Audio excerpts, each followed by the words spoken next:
Straight to the question that what a government can or can't. Let's have an honest conversation over here, because I never believe in a clever conversation. From where do government does the function of the service delivery? It collects its taxes and then it spends it. And the third source of the revenue is that if you don't have that, you're going to borrow it from the third multilateral entity or outside from someone to fill in that gap. So what is our cycle and what is happening with us? We have got a target of almost 21,000 billion rupees receivable tax or achievable, which we project that we should achieve that. And the receivables are around 7,000 billion rupees. So the gap is of almost 14,000 billion rupees. So you are living in a neighborhood where you have got a very tough situation with your security, terrorism, so forth, and few other things. Along with that, you have to develop an infrastructure to kick the economic growth and the rest. And then you have to couple it and provide the primary education, higher education to different socio-economic background of the people. The population is around 240 million people. How do you do that? How can you do that? The tax evasion is almost more than 10,000 billion rupees. And this is, I am talking about the documented economy, which by the way is almost 20%, and rest of the 80% is non-documented. So there is a non-documented economy and there is a documented economy in which you cannot receive taxes. You would definitely lead the questions, whose responsibility is this to collect all these taxes? Of course, it's the government and government's related department, which is FBR in this case. We have not done it. This is not in last 3 months that we have not been able to hit that target. It is a consistent story with all kind of big leaders, small leaders, mid-sized leaders, military dictators, civilian dispensation. This is a constant story. And this is the challenge of governance. Instead of hysterical criticism of different things, if we start having these sort of rational conversations, we would exactly know where we are failing and why we are failing. Whether it is the health services or the educational services, if you want to ensure and spread it out as a nation, as a country, the first and foremost thing is that you develop your taxation system properly. All of us want to live in a Scandinavian ideal world, like the lifestyle in Norway and Denmark and the rest. Their contribution, tax contribution to their GDP is 91%. Ours is 9%. So I want to have a Denmark for contributing 9% as compared to 91%. It can remain in my wish list, but I can't have that. It's painful. It's painful. It's slow. Both. So what do you do? As a caretaker, I can proudly say that after many years, we are the one in last quarter, we have achieved our tax target. This is amazing. If we could do it in 3 months, why the rest of the governments can't do? It is for the people like yourself, they need to answer and raise these questions. We did it. It's documented, it's published yesterday that in last quarter, we were able to achieve the tax target in the FBR. So if it can be done in 3 months, it means that it is practical, it's possible, and if it is not happening, there is something very seriously wrong with our governance structure. This is my opinion on it. Two is both the people and the government.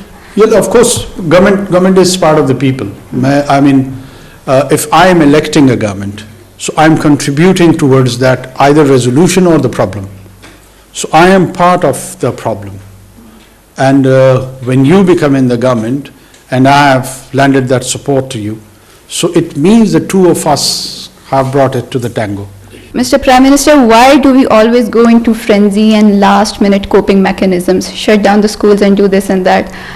Why can't we be like Beijing and control this issue? I mean, crop burning is one of the prescriptions, but then there is no law enforcement. You go on the motor and people are doing it without any fear of repercussions or them being caught. So what do you have to say about that?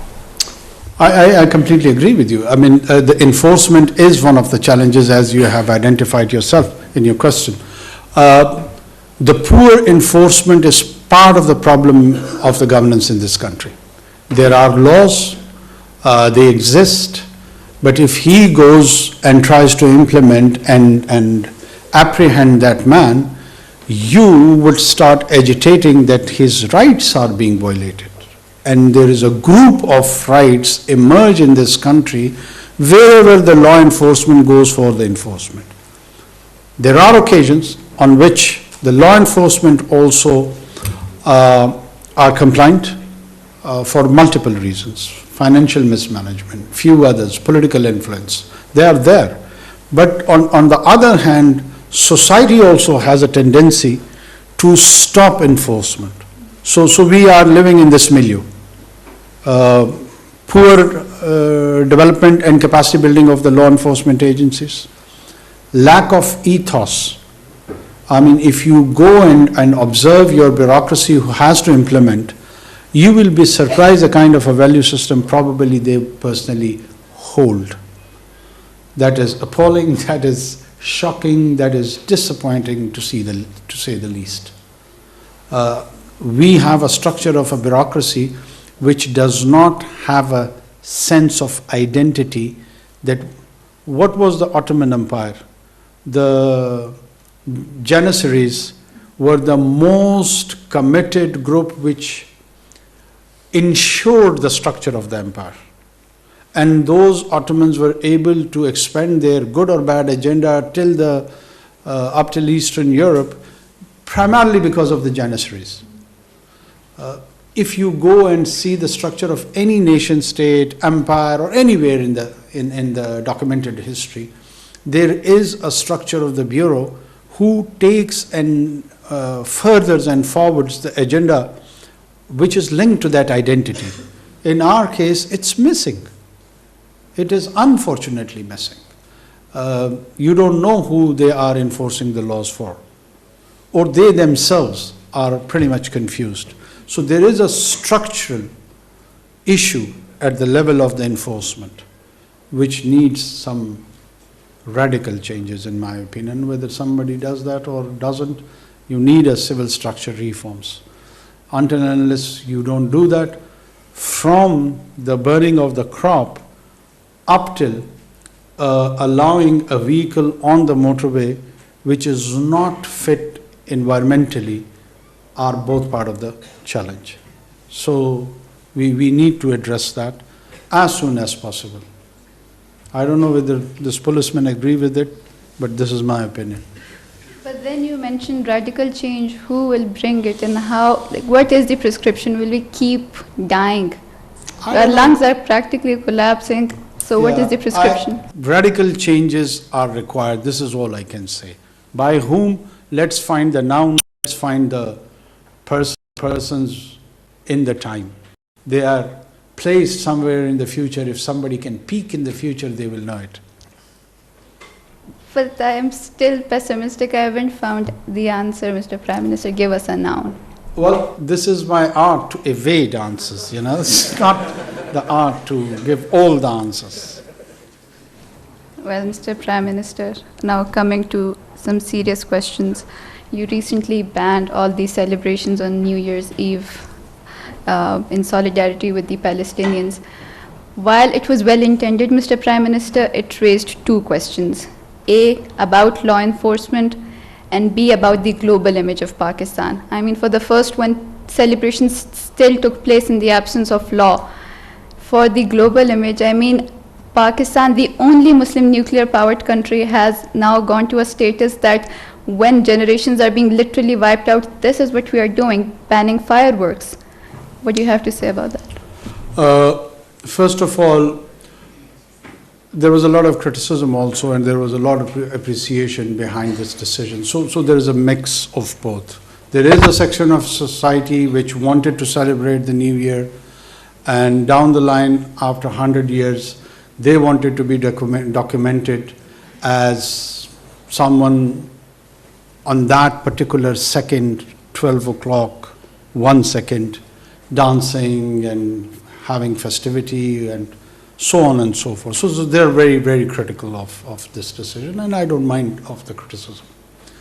Our intention first was to highlight that in the global community, particularly on the Western Hemisphere, that there is a nation of 240 million people who officially has distanced itself from the festivity because of the kind of the genocide which is being committed by this apartheid state of Israel, which is brutal, which has applied a disproportionate force, whose existence is also at question, but they are expressing this brutal, are displaying the force of this brutality in a very, with impunity. So what are our options? One, do we go to the war?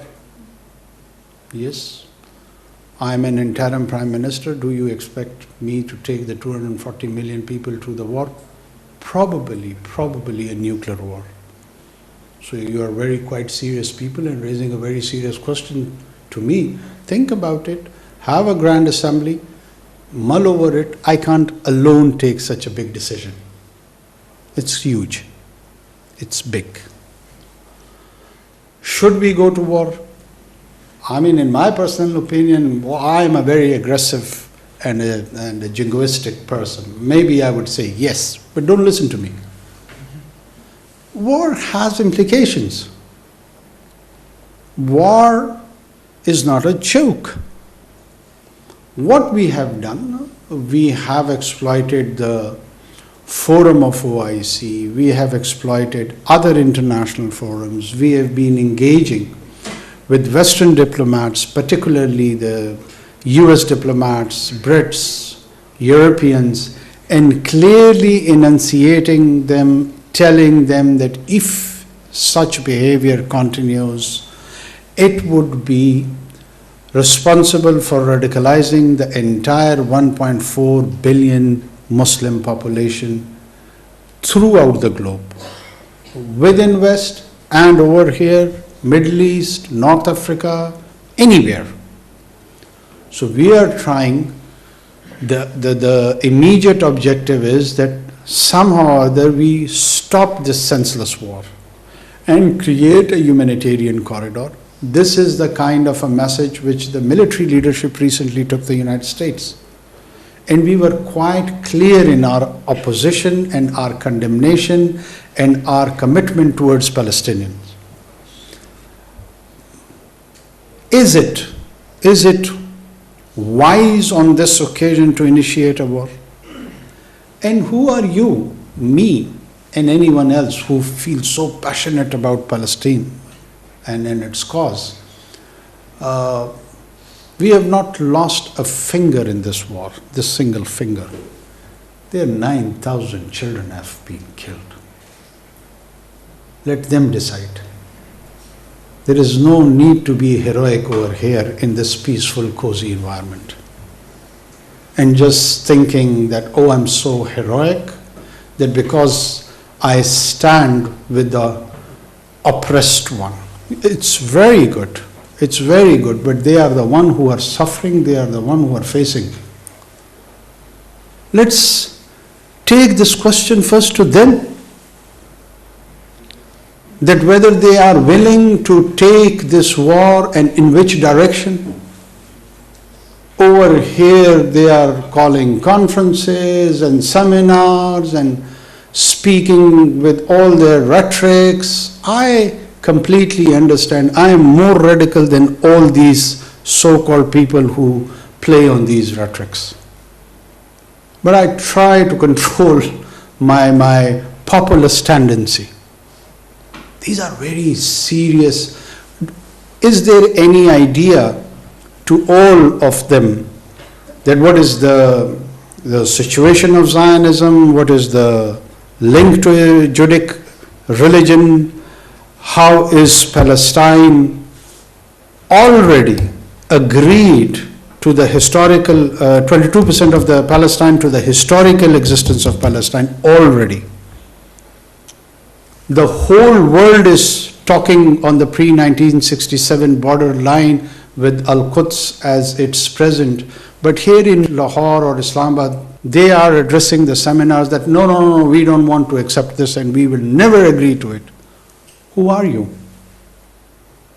Have you identified yourself? Who are you? Are you Palestinians? Are you going to reside there? Are you going to counter the state of Israel? Their wrath, their planes, their bullets are my child. I have one by the one. Am I willing to risk his life for this? Or all these who are addressing these conferences? What are their credentials? Primarily it is their right. We should just support them whatever they say. We should be on their side no matter what. Instead of creating a front against the state of Israel, they have started a front against the current government. Wow. Good luck. Great. I get baffled. Are you genuinely committed to that cause? Or you just want to abuse me? Go ahead, do it. Am I Netanyahu? And what are the practical suggestions? 1.4 billion Muslims are pondering and thinking about this challenge.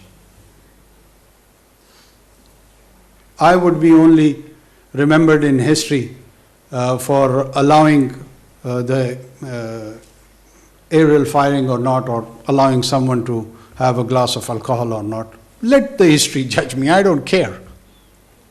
I don't care at all. Yes, it was a gesture. The governments, they display small little gestures in their diplomatic communication, so the messages are sent. This message was not for domestic audience, it was more for a global audience. And there was a huge criticism on that account, so let it be.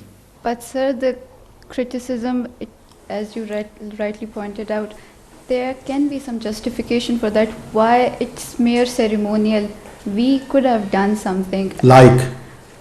Why didn't we call out those who are supporting the genocide? They are our allies. Why are we silent and not naming them?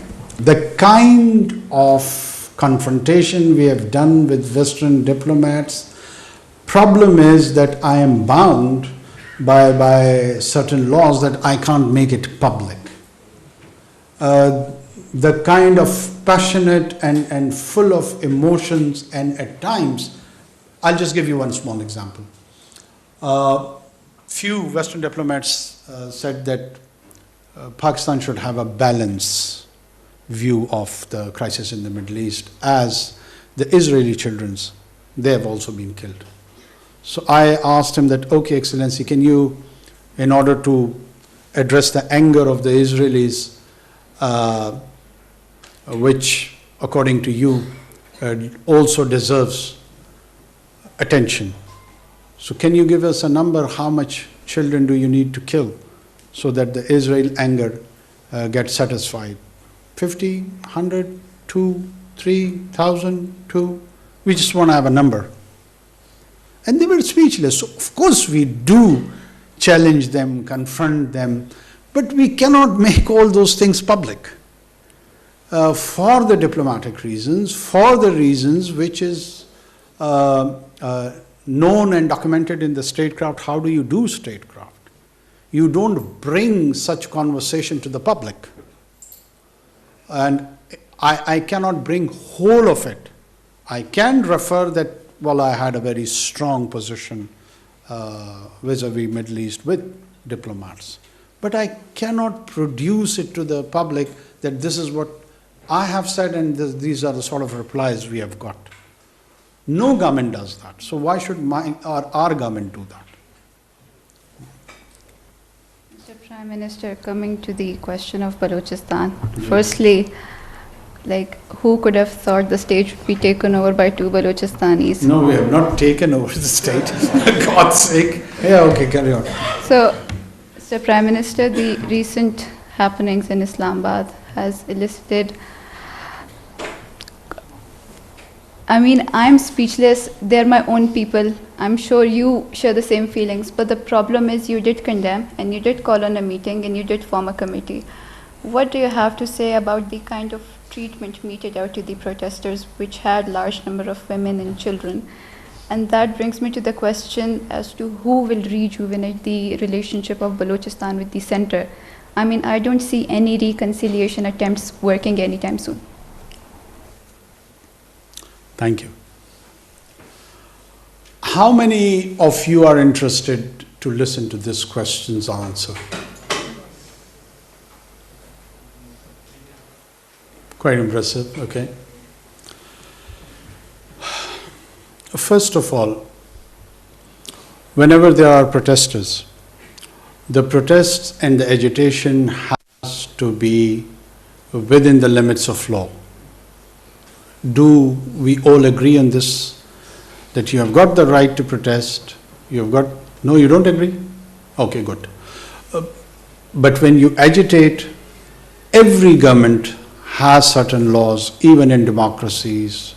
In dictatorship, they have got their own rules and laws. But it has to be demonstrated by the law. And if those laws are violated, then the role of the enforcement comes that they try to enforce those laws. So this is the general understanding in a civic sense in which a political environment operates in any country. So is the case in Pakistan. This water cannon, which is more criticized or slightly probably more than that, there was a lathi charge also. More than 200 instances I can quote from the European Union where they have used these water cannons to curb, control agitation within those countries.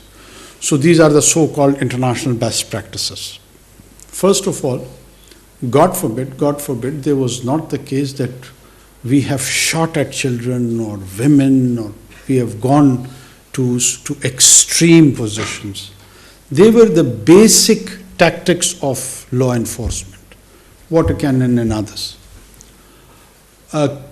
Because they were stone pelting, which was reported to me, so that stone pelting had to be stopped by someone, by whom? The role of the law enforcement was there to stop them. And after that, they made few arrests, which again is according to the law, their inherent and basic right. And when they were taken to the custody, to different police stations, they were released probably within 48 or 72 hours. Some 30 to 34, which were facing the identity parade, they were the prime suspects for the stone pelting. When they went through that, eventually they have been also released. And still all those women, as we speak here in this hall, they are agitating in front of Islamabad Press Club. That basic right of agitation has been recognized and accepted by the state. What are we doing to them? Why are we being portrayed as followers of pharaohs who have just asked them, don't do the stone pelting? What have we done? I would be interested and I would stand more educated if somebody could tell me that no, you have done the ordered the shooting or any other extreme measures have been taken by the government. We can talk about the Balochistan situation, reconciliation, relation with the center in a very separate mode. I am willing to respond to that. But as far as this specific incident is concerned, don't you know that they are still agitating? The famous lady who's leading the agitation procession, she's there along with her friends. The journalists in Islamabad, they go, they interview them, they record that interview. They are on the digital space, in electronic media. In every hour's news, there is an allotment of time for them. All of you are aware of it. So what have government done? Oh, a government of Pharaoh. ये फिरौन जो है इन्होंने रोक लिया उनको क्या किया? You tell me, what have we done? Water cannon? Please try to understand that there is a government, and when the government faces a challenge tactically in which there is stone pelting or some other forceful things to change that order, the government has to enforce law. You can demand that no, law cannot be enforced. Then it's a jungle. Law has to be enforced, no matter whether somebody likes it or dislikes it. If you have any other question on Balochistan, I am willing to answer. My name is Hassan Shabir and I am from the School of Economics. My question is this, that we've had military operations where our soldiers have given their lives to achieve this peace, and our civilians indirectly gave their lives to achieve this peace. And we saw peace for a few years. So why is this sudden increase in attacks, and who's to blame? Is the government in Afghanistan, the Taliban government, to blame, or has our military might failed us, or have the civilian diplomatic talks failed us? Because at the end of the day, it's our own people who die. It's our own brothers and sisters of the soil who die. Thank you so much, sir. Thank you. I think so. This is one of the most pertinent questions I've faced throughout my visits in different universities. Thanks for asking it.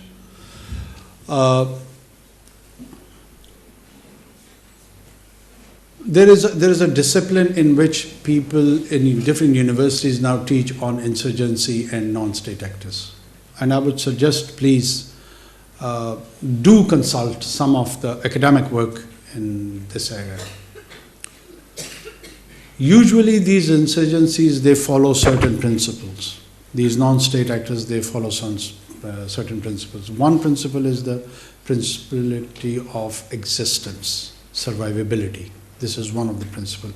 That their entire strategy revolves around survivability, that how would we survive? Why? Because they always are numerically at a disadvantage. And the states which are fighting them are advantageous as far as the numbers are concerned. Second is the principle of lethality, that if they are more lethal, they will be more receiving attention, they will be more spectacular, and so on and so forth. So this classic TTP run phenomena is following both the principle of survivability and the principle of lethality. The insurgencies at times, they carry on for centuries. We don't understand and appreciate the nature of such wars. I come from a tribal background. There were two tribes. I'm sure there must be Pashtuns amongst you. Salman Khail and Nasser. There are two major Pashtun tribes. They fought for 135 years amongst themselves. So to us, it's not a surprise. We are quite familiar with such situations. When the Jang-e-Jamal was there, were they brothers or they were enemies to each other? And who were they? Who were they trained by? What sort of quality individuals they were? So I don't feel that they are my brothers. I don't. I feel anyone is my brother or sister who's peaceful. The one who reverts to violence loses the right of brotherhood. That is a point which needs to be noted, which needs to be discussed, which needs to be understood. For instance, God forbid, I'm giving a very bad example. One amongst the siblings, one sibling eliminates, kills his brother or sister. How would he be treated by the parents? And even if he's forgiven, he kills another one. And then another one. So what do? You have to be clear on all such strategic angles. I am a staunch Deobandi Pashtun. So what should I do? Make Hakimullah Masood my hero? I have exercised my choice. I am with State of Pakistan. He is not my brother, he is my enemy. And you try to eliminate enemies. Anyone who is challenging in violent terms through organized crime, politically, ethnically, religiously, is the enemy of the state, is the enemy of that social order. You can have all kind of disagreements, but no one can give you the license to kill. No one can give you the right to eliminate the other. So the responsibility of the state is, inshallah, we are ensuring that we have a plan. It is not a challenge that they will prevail on the State of Pakistan. Never. Inshallah. You can be a tahajjud guzar or a very liberal man. That is your choice. But no violence. Yes, Zainab Hamid. Assalamu alaikum, Prime Minister. First of all, a very warm welcome to you, and I think myself and everyone else here is honored to be interacting with you here today. I'm going to proceed with my question. सवाल मैं आपसे उर्दू में करूँगी और सवाल ये है कि हमने अक्सर औकात ये देखा है कि अगर हमने यूसुफ रज़ा गिलानी साहब को हटाना हो या नवाज शरीफ साहब को हटाना हो या इवन कि अगर आपने कासिम के अब्बा को गिरफ्तार करवाना हो तो हमारी अदालतें रात के 12 बजे भी खोल दी जाती हैं, लेकिन जब भी कोई ज़ैनब मर्डर केस या मोटरवे गैंग रेप केस या इस तरह का कोई भी केस होता है तो हमारी अदालतें बंद रहती हैं। नूर मुकद्दम केस पे हमने ये देखा कि हमारी अदालत खोली गई। My question to you is, isn't justice denied, justice late, justice denied? That's my only question. Thank you for asking in Urdu. Urdu ज़बान मुझे बड़ी पसंद है। ऐसा नहीं है कि मैं उर्दू की अदायगी में मुझे कोई मसला है। बहुत सारे लोग ये समझते हैं कि मैं अपनी अंग्रेज़दानी छाड़ना चाहता हूँ। देखो, आपने पूरी बात जो की है, अपने सवाल में अपना जवाब भी मेरे ख्याल में दे चुकी हैं आप। मेरे लिए कहने को बहुत कम छोड़ा है आपने, लेकिन उसके बावजूद मैं कुछ ना कुछ ज़रूर कहूँगा उस पर। ये जो पूरा का पूरा निज़ाम अदल है, इस पे बड़े संगीन सवालात हैं, और जब तक इस निज़ाम अदल को हम एड्रेस नहीं करेंगे, इसमें किसी का अब्बा हो या किसी की अम्मा हो या किसी की बाजी हो या वो ख़ुद हो, महफूज रहना मुश्किल है। यही आपको प्रोटेक्ट करता है ना ये निज़ाम, और वो चंद रहनुमा उसूल होते हैं आपके। मसला यही है कि कासिम के अब्बा जब ख़ुद होते हैं ना, तो उनको हमीद की अम्मा बिल्कुल नज़र नहीं आ रही होती। वो नाउंस के झगड़े में फंस जाते हैं। जब तक मैं हूँ आज तो मुझे सब कुछ दुरुस्त नज़र आ रहा है, जब कल आप इस जगह पे होंगी तो वो मुझे दुरुस्त नज़र नहीं आ रहा होगा। एक तो इस रवैये से तब्दील की ज़रूरत है, और सेटल्ड होना होगा उसूलों पे, प्रिंसिपल्स पे, कि चाहे उसका इतलाक़ मुझ पे हो या आप पे हो, फिर वो यकसां हो। हमारा बुनियादी मसला यही है कि अगर रियासत के चंद इदारे, उनसे मैं मुस्तफ़ीद हो रहा हूँ, तो मैं उनको वालिद का दर्जा देना शुरू कर देता हूँ।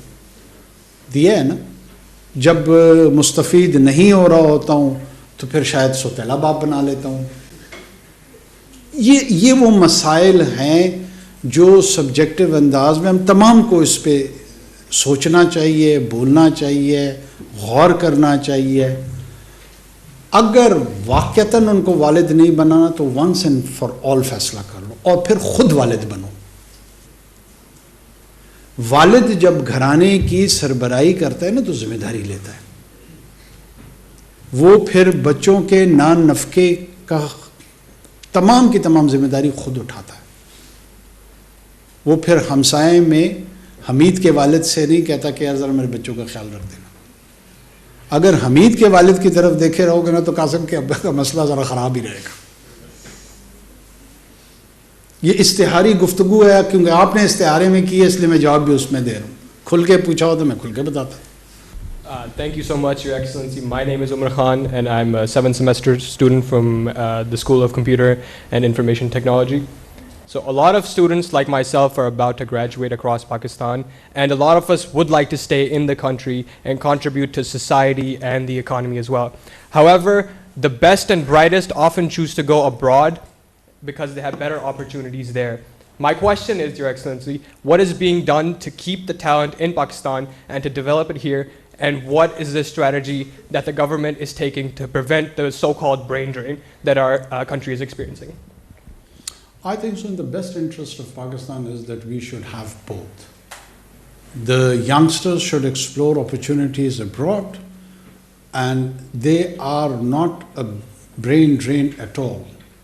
They would always remain our assets. Who's your Vice Chancellor?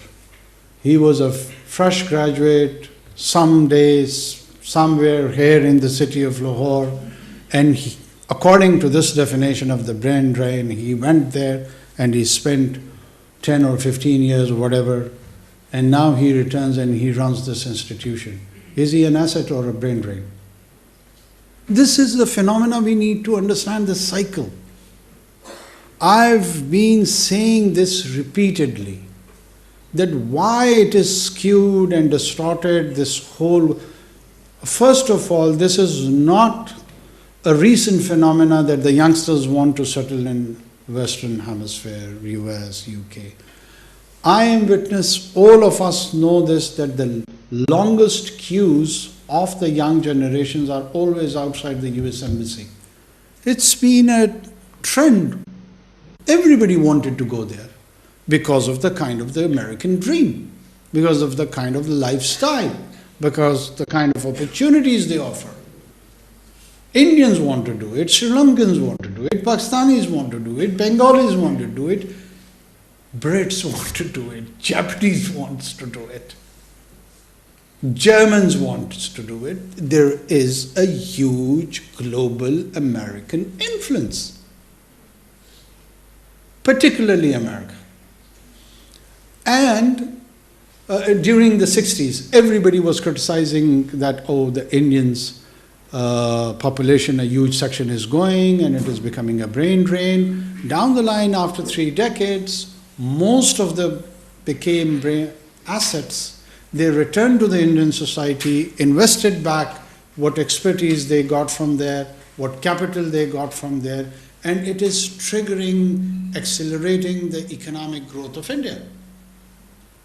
So please don't take this as a negative tendency. It's not.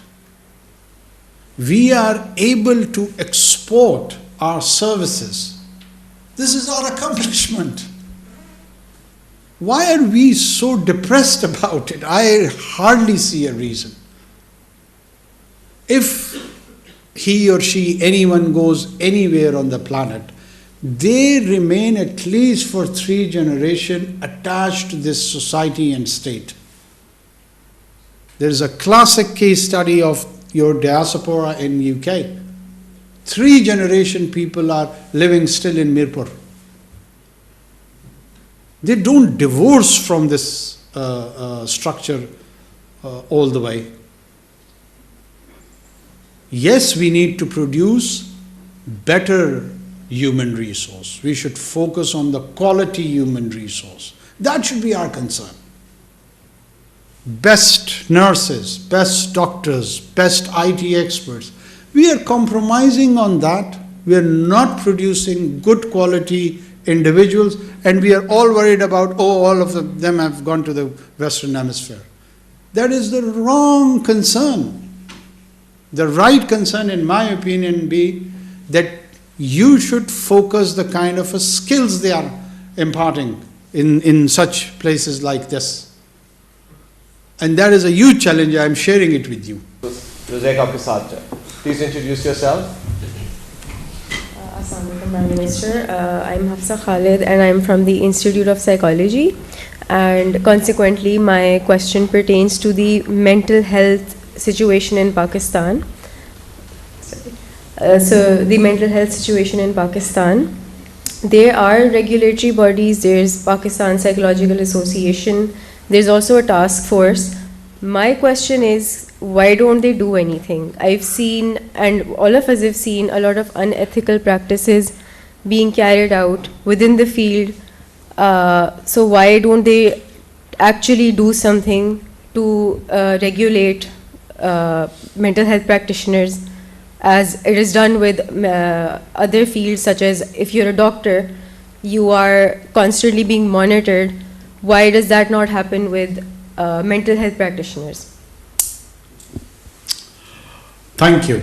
One of the challenges when I interact with the people, that they probably presume me in a role of a settled prime minister, a permanent prime minister who's got a backing of the parliament, where he can go back and do the legislation as a wrap of the executive, which in my case it's not. On the other hand, there are people who just want to see that my face vanishes as soon as possible, even before the 8th of February. So this is the kind of a balance I have to keep. I absolutely agree we need regulations. We need regulations for the mental health practices and few other areas also. We lack good regulations, good rules and regulations even for medical education, be it for nursing council, nursing schools, medical schools. I have appointed a special assistant who can focus on medical education. And I would try to include this mental health also, because it's larger, the same family, you know. We do have these limitations. I, as a caretaker government, cannot go for the legislation. The maximum which we can do and which we are trying to do is develop the drafts, put them in the law department, and once the parliament is there, the draft could be sent to them, the homework would be done, they may take advantage of that. That's all the maximum we can do. Thanks. Next question. Sir मेरे दो सवाल हैं आपसे. पहला ये है कि आप डिफरेंट यूनिवर्सिटी से आपको डिफरेंट स्टूडेंट्स ने बड़े मुश्किल सवाल पूछे हैं और आपने उनका बड़ा ज़बरदस्त जवाब दिया है. ये मोटिवेशन आपको कहाँ से आई? और मैंने सुना है कि आप किताबें बहुत ज़्यादा पढ़ते हैं. ये शौक़ आपको कब और कैसे पैदा हुआ? अच्छा, एक तो मैं पहली मरतबा 2015-16 में डॉक्टर आदिल नजम साहब हैं, हार्वर्ड में पढ़ाते हैं. उन्होंने मुझे हार्वर्ड फोरम ऑफ पाकिस्तान पे बुलाया था. उस वक्त मैं तर्जुमान था सूबाई हुकूमत का, और I was privileged to address Harvard forum of Pakistan. There was a huge audience like this one. वहाँ से मुझे ये लत पड़ी. तो अगर आपने किसी बंदे को तलाश करना है कि उसकी वजह कौन था, उनका नाम है डॉक्टर आदिल नजम. वो तसलसल चलता रहा. फिर वॉइस ऑफ बलूचिस्तान में we had opportunity to interact with different universities, students. लोगों को शायद मेरी पॉलिटिकल जर्नी का ये हिस्सा उनके इल्म में नहीं है. हम सेमिनार्स कंडक्ट करते थे in Karachi university, Balochistan university, Khuzdar university, Turbat, wide range. उससे लगभग कई सालों से मेरा तसलसल के साथ ये अमल रहा. और वो अचानक मैं वज़ीर-ए-आज़म बन गया. तो मैंने कहा चलो यार वो काम दोबारा करते हैं. तो मुझे उसमें पहले भी लुत्फ़ आता था और अब भी लुत्फ़ आता है. आप जैसे प्यारे लोग मिल जाते हैं, गपशप लग जाती है, यू नो. कोई अंदाज़ा होता है कि ये फ्यूचर जनरेशन जा किस तरफ रही है। और जहाँ किताबों को, मैं किताबें सजाता जाता हूँ, पढ़ता कम हूँ। वैसे ही मेरे मुतालिक जो है ना एक तासुर बना दिया गया कि मैं बहुत किताबें पढ़ता हूँ, कोई इतनी ज़्यादा भी नहीं पढ़ता हूँ, कभी कभी पढ़ लेता हूँ, कभी कभी पढ़ लेता हूँ। लेकिन आप लोगों को पढ़नी चाहिए और बहुत ज़्यादा पढ़नी चाहिए। तो इसको जो है ना आप नेगेटिव पैराए में ना लें। किताब पढ़ना जो है ना वो ज़िंदगी का सबसे खूबसूरत अमल है। आप देखें ना कि अल्लाह ने भी अपनी बात पहुंचाने के लिए किताब को चुना।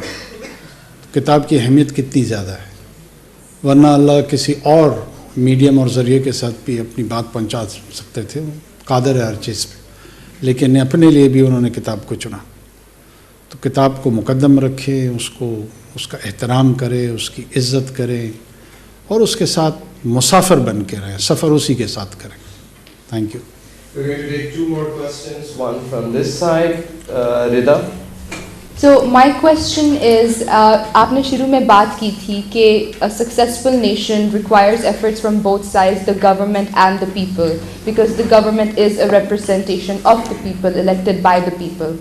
So my question would be, what incentive does a layman have to change their value system radically, as you put it, rightfully so? What incentive do they have to change their value system when the national structure rewards nepotism, corruption and cruelty? Thank you. When you want to learn lessons, you have to refer back to the history. That how the successful nations have gone through those experiments. Medicis were rulers of Florence for almost 300 years. And the Medicis of their time were the most corrupt and believed in nepotism and all kind of values which we criticize here today were part and parcel of the political culture of the Medicis. They would manipulate elections of the Pope in the Rome, they would bribe people, they would scandalize, and they would do all the ills, which were even ills during that time. It's not that those were the accepted norms. People do things which are accepted norms, but then time changes and you abandon them. But at the same time, Medicis produced people like Machiavelli or Da Vinci. So they were patronizing arts, they were patronizing philosophy, they were contributing towards the reformation of Italy at the time. Unfortunately, in our case, elite has abandoned. They are doing the half of the Medici practices, but the other half they don't have even sense for it. And that is one of the challenge. Elite influences people. I am no denying that. Even if you go to the early path of Islam, what happened that the Prophet chose all the individuals who were considered and constituted as the Arabs' elite. So they were the opinion makers. And he invited them to get attracted to their cause, and then you mobilize your view. My problem or my challenge, I feel, is the elite, unfortunately, is devoid or bereft of vision. What do they want to do? I mean, if I've got a mansion somewhere in London or Manhattan or wherever, what next? What do I do? So this, what next, and what is the meaning of life, and those sort of serious questions, they are not occurring to our elite. So politics has to be translated through a meaningful dialogue. What is the purpose of life? All these serious questions are always pondered by minority. Normal people, they don't think about it. That's why there was one Socrates. So that minority has to think to shape up the view of majority. That is not happening. that minority is corrupted with the virus. So a new minority needs to replace that. So in democracy, you do it through elections. And if it's a non-democratic arrangement, then you probably do it through forceful means. In our case, we are still lucky that we are having a quasi-democracy. It's a transitional democracy, but it's still not happening through force.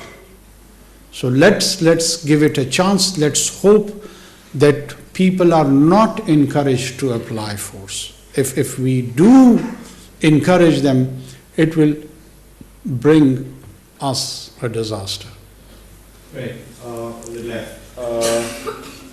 Yes, please, the gentleman in the second row. Yeah. My name is Rahman Kabir Khar, and I am a student of liberal arts and social sciences. So my question is that how are you planning on creating a fair playing ground for the upcoming elections? As I belong to a political family myself, and I have witnessed this firsthand, that our nomination papers are being cancelled without any reason. So what is your take on it and making a fair election? Thank you. As I was trying to explain to her, I'm glad that you are a student of political science, or okay. I don't shy away from admitting that we are a transitional democracy. And a transitional democracy is, again, a discipline which is taught throughout the globe in different universities. We are not a settled democracy. Most of east of the Europe, from some countries of Asia to Middle East, North Africa, they are transforming towards the democratic norms. What is the essence of democracy? Is it just a ritual of one day that you have elections where the principle is that the government has to change through ballot? And that principle has to be accepted and followed religiously, just like a religion, that it has to come that way. When you agree to that, there is a next phase of democracy, and which is equally important, and that is the performance of democracy. The problem with the transitional democracy is that they fight for the principle of democracy, but they're not interested in the performance of democracy. When such situation occurs, then the forces which are more prone towards the non-democratic practices, they do take advantage and they argue and they build their case on the non-performance of democracy. And the entire society is in the stress and strain. And everyone feels that they have got the rightful position of their own, with their own regimental and tribal thinking. If you go to the polarized position of the people who criticize the non-performance of the democracy, they say, oh, forget about this ritual. Don't you know what's going to happen after this? And everyone knows the answer, that yes, you have some basis to that argument, that what they're going to do, so and so. I'm not justifying it, I'm explaining it. And on the other hand, the principle of democracy are being violated by the same people when it is not in their advantage. They only believe in that principle when it is in their advantage. They don't believe it as a principle. 2018, 28, 2008, 2013, 2002, there is a whole history to this. And in that history, the people which we now see as the flag carrier who are advocating for this principle of democracy have been on the other side. And who knows, once they get settled, how again they'll change their position. It's unpredictable. We don't know. I don't trust them. As an individual, I have to vote for them. I wouldn't know that if they get settled with the forces on which they are on the confrontational path, so what would they do next? So once if they are settled, some same old practices, same old business, and same kind of a old hybrid regime to run this country, that basic question of civil-military relationship which people shy away probably to ask me. That its challenges have not been explored, have not been answered, so the problem remains the same. What would we do then? There is an imbalance here. I am saying it. There is an imbalance, and that imbalance primarily is because the civilian institutions don't perform. So what do you do? It's a very serious debate. It's a very, it deserves more attention, more questioning, more nuances should be explored, more shades should be known, and people should come up with an informed opinion. Everyone should contribute towards it. This is a national duty. I believe in it. I don't doubt the intention of anyone who takes any sides. But be genuine. Be genuine and try to find out the genuine challenges and the genuine solutions, whatever according to your capacity. Doesn't matter that you're not the flag carrier of the gospel truth, that everyone should be known, everything should be known to you. That's fine. But honest contribution is very important. آپ میرے خیال میں ان کو موقع دے دیں, یہ بہت زیادہ. Please, ask your question. I wanted to take it back to the question of Please biology. introduce yourself. I'm Najab from SLAS. I wanted to take it back to the question of Balochistan. آپ نے جب اسرائیل کی بات کی تو آپ بتانے لگے لائک جنرلی جو نیریٹو رہا ہے اسرائیل کے بارے میں, تو اسرائیل لیٹس سے ڈیسٹیبلائزز فلسطین for like decades upon decades. At that point فلسطین سے ایک حملہ آتا ہے, فلسطینی اسرائیلی کہتے ہیں کہ یہ انہوں نے کیا کر دیا, اب تو ہمیں ان کا پورا ملک تباہ کرنا پڑے گا. In much the same way Pakistan for decades upon decades takes part in like the disappearances that have happened in Balochistan. At that point, the Balochi people, they throw some rocks and Pakistan says ke, oh, hame arrest karna pad gaya. Right? So it's much the same situation showing up on both ends. How is in this particular situation Pakistan using its monopoly of violence in a way that's better than like Israel? Okay. Thank you for asking. اچھا ہوگا میں نے اس کو وہ دلا دیا. Are you from? Liberal. And you belong to Lahore or? I'm from Karachi. Karachi originally.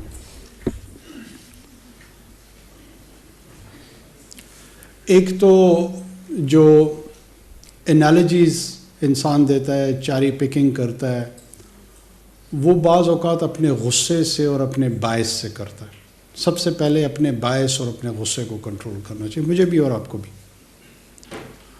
اور once you do that, اور جو پری کنسیوڈ نوشنز ہوتے ہیں ان سے ہٹ کے ان کو ڈیورس دے کے پھر ریالٹی کو ایکسپلور کرتے ہیں. اسرائیل 1948 میں آج بھی آدھی دنیا اس کو تسلیم نہیں کرتی. تو ایک تو یہ سیٹلڈ کوشچن ہے کہ آدھی دنیا کے لیے وہ ایک انلیجٹمیٹ اینٹی ہے. ٹھیک ہے. پاکستان 14 اگست 1947 کو لیجٹمیٹ اینٹی بنا, جس کو 197 ملک تسلیم کرتے ہیں. اب یہ ایک لیجٹمیٹ اینٹی اور ایک کویزائی لیجٹمیٹ اینٹی, یہ بنیادی فرق ہے دونوں میں. یہاں پر مونوپلی آف وائلنس صرف پاکستان کو نہیں دیا گیا, مونوپلی آف وائلنس تمام لیجٹمیٹ اسٹیٹس کو دیا گیا ہے.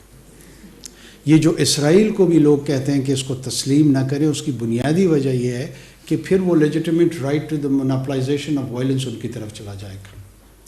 پاکستان کے کیس میں, ہندوستان کے کیس میں, سری لنکا کے کیس میں, یورپین ممالک کے کیس میں, اکارڈنگ ٹو دا ویسٹفیلین پرنسپل, جو رائٹ ٹو وائلنس ہے وہ اس نیشن اسٹیٹ کا حق ہے. یہاں پہ کوئی بھی گروہ جو وائلنس کی طرف آئے گا اس کو جو رسپونڈ کرنا ہوگا in terms of legal frame work, in terms of administrative responses, وہ ریاست کرے گی.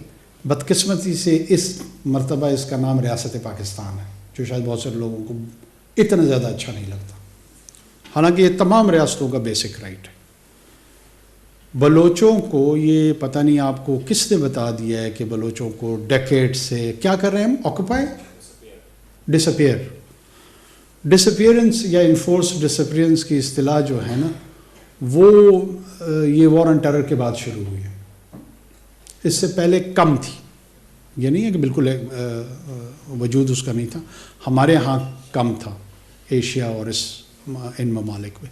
یہ موسٹلی جو ساؤتھ امریکن کنٹریز تھی، گویٹمالا، ارجنٹینا، جہاں پہ کمیونسٹ ریجیمز کو سپورٹ کیا کے اگینسٹ کوز کو سپورٹ کیا جاتا تھا، سمری ایگزیکیوشنز کر دیتے تھے، لوگوں کو ڈسپیئر کر دیتے تھے، تو اس کے لیے یو این نے ایک انفورس ڈسپیئرنس کمیٹی بنا دی. اس یو این کی انفورس ڈسپیئرنس کمیٹی کا اپنی ایک میتھڈالوجی ہے. There is a method to the madness. مثال کے طور پہ میں کہہ دیتا ہوں کہ جناب بلوچستان میں 8,000 آدمی غائب ہیں. اب 8,000 آدمی غائب ہیں تو یونائٹڈ نیشن والے یہ سوال پوچھتے ہیں کہ جناب پہلے آپ نے ان کا وجود ثابت کرنا ہے، یہ یو این کہہ رہا ہے، ریاست پاکستان نہیں کہہ رہی ہے، تاکہ پھر ان کا عدم وجود ثابت ہو سکے. آپ کا پورا نام کیا ہے؟ نجف. کہ نجف صاحب کے والدین کا نام دے دیں، سبلنگز دے دیں، ایکسٹینڈڈ فیملی دے دیں، تو پتہ لگے گا کہ یہ نجف عباس ہے، تاکہ کوئی اور نجف عباس بھی اگر ساتھ میں آ جائے تو پتہ لگ سکے کہ ان کے بیچ میں کوئی تفریق ہے یا نہیں. یہ ایک طریقہ کار ہے. اس طریقہ کار کے تحت جب 2009 میں یہ یو این کی انفورس ڈسپیئرنس کی کمیٹی یہاں آئی تو انہوں نے کہا یہ لگ بھگ ایگزیکٹ نمبر نہیں دیا مجھے، بڑا لوگ کہتے ہیں جھوٹا ہے، جھوٹ بولتا ہے، ابھی گوگل کر کے دیکھ لو، انہوں نے لگ بھگ کہا کہ 50 کے قریب ہے. ٹھیک ہے. اب 50 سے پرابلم یہ آتی ہے کہ یو این چونکہ وہ پیٹرن نہیں اسٹیبلش ہو پا رہا تو وہ انٹرسٹ نہیں لیتا، ان کا ریڈار نہیں آتا. ان کے جو ہینڈلر ہیں وہ ان کو سمجھاتے ہیں کہ بیٹا آپ نے کہنا ہے 8,000 لگے رہو، تاکہ یہ پورا کا پورا سپریڈ آؤٹ ہو جائے اور انٹرنیشنل ریڈارز میں وہ رجسٹر ہو جائے. باقی کس نے دیکھا ہے، ہونا ہے نہیں ہونا ہے، آپ نے بھی تو اتنا دیکھے پیشنیٹ ہو کر اس کے لیے سوچ رہے ہیں، لیکن پتہ نہیں کرا ہے کہ یو این کی ڈسپیئرنس کمیٹی اس کے متعلق کیا کہتی ہے. پڑھے لکھے آدمی ہو، انفارمڈ ہو، اس ایشو کے ساتھ انٹرسٹ بھی ہے، لیکن نہیں پتہ کیا، وقت نہیں ہوگا اور مصروفیات ہوں گی، لیکن ذرا پور اسسمنٹ. بلوچستان میں جو سال سے ہو رہا ہے نا، نجف عباس صاحب، اگر آپ وہاں پر صرف اور صرف کراچی سے کوئٹہ تک سفر کریں تو بہت ساری یہ پروبیبلٹی ہے کہ وہاں پہ جو نان اسٹیٹ ایکٹرز ہیں، B L A, B L F, B R A, خاکم بدہن آپ کو بھی نشانہ بنا سکتے ہیں. آپ کوالیفائڈ ہیں، ایک تو نام آپ کا نجف عباس ہے، سارے سمجھ رہے ہیں. دوسرا آپ اردو زبان بولتے ہیں، ٹھیک ہے، رنگ گہرا ہے. یہ ساری کوالیفیکیشنز فار ایلیمینیشن ہیں. اب ریاست کی جو ذمہ داری ہے، آپ جیسا کوئی ایک گریجویٹ جاتا ہے اور وہاں مستنگ ٹاؤن میں کہتا ہے کہ جی میں نے پڑھانا ہے کسی کو، کیا پڑھانا ہے؟ پاکستان اسٹڈیز، انگریزی، اسلامیات، وٹ ایور. اور ان دا پروسیس یہ 2 افراد بی ایل اے سے، بی ایل ایف سے جڑے ہوئے ہیں، یہ آپ کو مار دیتے ہیں. یہ میں خیالی تصور پیش کرتا ہوں. اور اس بنیاد پہ مار دیتے ہیں کہ یہ ریاست پاکستان کو پسند نہیں کرتے ہیں، تسلیم نہیں کرتے ہیں، یہ چاہتے ہیں کہ ان کی اپنی ریاست موجود ہو. ریاست کی ذمہ داری ان کے حقوق کے حوالے سے زیادہ ہے یا آپ کے حقوق کے حوالے سے؟ ویسے ہی ہاں یا نہ میں جواب دے دوں، تھوڑا سا ہلکا پھلکا کمنٹ بھی کر دو، خیر ہے. You are unarmed, they are armed, you have just walked in to teach somewhere. For multiple reasons they hate you and they just kill you. And I am the state. So what is my moral responsibility that I should be interested more in your rights or their rights? I think your moral responsibility is to look at it with more nuance, considering the reason let's say organizations वगैरह, your responsibility would be to look at it with more nuance and consider the reasons they exist in the first place, right? No terrorist agency, even if we call them terrorist agencies, just show up randomly. Okay. I will later become professor. First, as a head of government, what should I do? Look into your rights. I will find out that why these terrorist entities have been created. I'll do it in a place like this where I am here either to learn or teach. But as a state, I have to give an administrative response. Do your rights as a peaceful individual has a preference, or those who have exerted on violence, their rights are a preference? I'm just asking you a simple question. I'm asking all of you. Let him answer, but I'm asking all of you. If it was as non-nuanced as that, which it isn't, if it was as non-nuanced as that, then my rights would be more important. Oh, I'm so delighted to hear that. Thanks. Issue यही है कि BA, BLA, BLF और उससे related TTP, लश्कर जंगवी, उसमें तो कोई एतराज़ नहीं है तुम्हें? You are using different organizations which... No. Oh, so they're different. But they're both killing people. No, the reason they are killing... Oh, one is killing animals, the other is killing humans. One is killing, let's say, Just Punjabis. Agencies of the government, one is killing individual human beings. So agencies of the government deserves to be killed. I think the point at which they have like literally worked to destabilize their existences, I think killing them is a very small response. Okay. No, let me. मैं चाह रहा हूँ कि ये ज़रा open हो. मैं चाह रहा हूँ ज़रा ये ओपन हो. कोई फ़र्क नहीं पड़ता. यही पॉइंट हमारा है कि जब इस तरह के रेडिकल व्यूज़ आएंगे, उनको प्रॉपर एडमिनिस्ट्रेटिव रिस्पॉन्सेस मिलेंगे. No matter what. But we will not allow them that they go with impunity and kill people. और ये नहीं हो सकता कि इस तरह सिविल एंटिटीज़ की को मैस्करेट करके फरास बना के उस वायलेंस को रैशनलाइज करने की कोशिशें करेंगे. उनको भी हल्का हल्का देखेंगे. हल्का हल्का तेज नहीं, लेकिन देखेंगे ज़रूर. But we do see, we have a visibility as a government. हम इतने इम्बेसील नहीं हैं, इतने इडियट्स नहीं हैं. इन्होंने अलल ऐलान पाकिस्तान की रियासत और उसके पीसफुल सिटीजनरी के ख़िलाफ़ जंग शुरू की हुई है. हमने ये चैलेंज कबूल किया हुआ. देखते हैं अल्लाह मालिक के कौन जीतता है, कौन हारता है.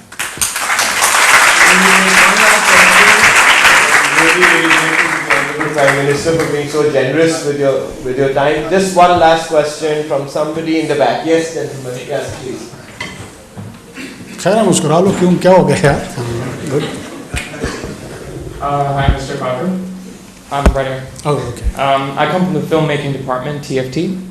My question is more about artistic expression and the protection of artists in general. Now, I understand you're a caretaker setup. You're not here to pass on policies, but is there a draft, or is there, and if you could highlight, what are the exact policies you've implemented to actually protect their expression, their freedom, and their ability to actually showcase their art freely without any subjugation? Now, just a little context, I'm sure you'd understand. There's a phenomenal movie that came out this year, Zindagi Tamasha, directed by Sarmad Kusip, written by Nirmal Ban. It's a phenomenal film. Everyone has their own takes on it. If you've not had the chance to see it, I definitely recommend it.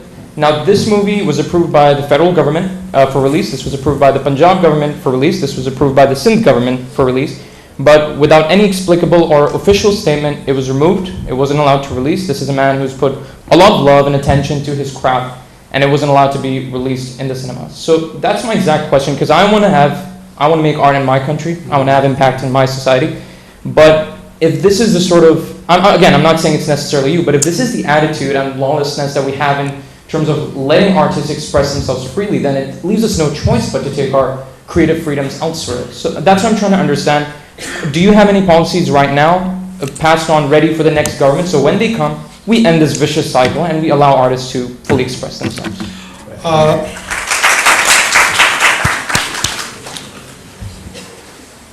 You've just said it, whatever is dwelling in my heart.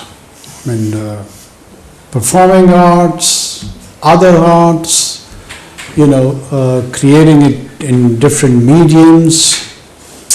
Do we have a policy for that? I'll be very honest that I had so many challenges, economic and political, right now for the last 3.5, 4 months, that I've not been able to pay attention to this one particular.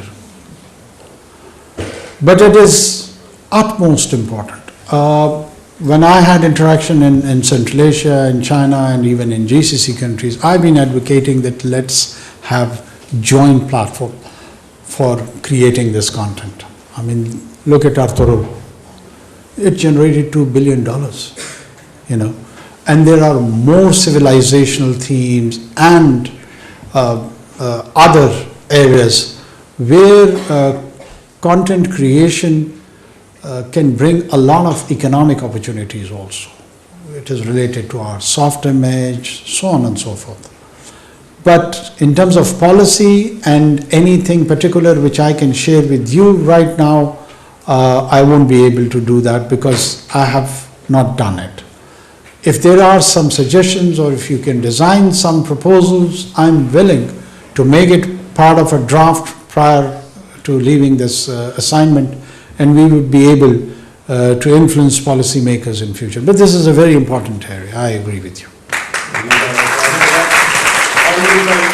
Thank you so much for being so generous. You've been so patient and you took all these questions with a lot of grace. We really, really appreciate that. निगरां वज़ीर आज़म अनवर हक काकड़ की Beaconhouse national university Lahore के तलबा और तालिबात से गुफ्तगू आपने मुलाहिज़ा की। उनका कहना था कि नौजवान मुल्क का मुस्तक़बिल हैं, नौजवानों को कौमी तरक्की में अपना भरपूर किरदार अदा करना है। मुल्की आमदन और ख़र्च में फ़र्क बहुत बड़ा चैलेंज है। इस चैलेंज से निमटने के लिए बेशतर इक़दामात की ज़रूरत है और तमाम मुमकिन इक़दामात उठाए जा रहे हैं। टैक्स महसूलात में इजाफ़े के लिए इक़दाम कर रहे हैं। हमें अपने गवर्नेंस के निज़ाम में भी बेहतरी लाने की ज़रूरत है। उन्होंने कहा कि तालीम, सेहत और दीगर सहूलियात के लिए टैक्सेशन का मरबूत निज़ाम नागुज़ीर है। माहौलियात के हवाले से भी उन्होंने अपनी गुफ्तगू में ज़िक्र किया और कहा कि माहौलियात के हवाले से मुआशरे को अपने रवैयों में तब्दीली भी करनी होगी और साथ ही साथ हमें क़वानीन भी बनाना होंगे और मौसर अमल दरामद भी यकीनी बनाना होगा। रियासत किसी को भी तशद्दुद की इजाज़त हरगिज़ नहीं दे सकती और जो भी हुकूमत की रिट को चैलेंज करेगा कानून अपना रास्ता अपनाएगा। उनका कहना था कि तालीम, सेहत और आवाम को दूसरी सहूलियात की फराहमी के लिए तमाम मुमकिन इक़दामात उठा रहे हैं। निगरान हुकूमत ने FPR का अपना टैक्स हदफ भी पूरा किया है। फ़लस्तीनियों से इजहार यकजहती की भी उन्होंने बात की और उन्होंने कहा कि फ़लस्तीन में जारी खूनरेज़ी की भरपूर मज़म्मत करते हैं। न्यूज़ स्टूडियो से फ़िल वक्त इतना ही। मज़ीद खबरों और अपडेट्स के लिए हमारे साथ रहिए।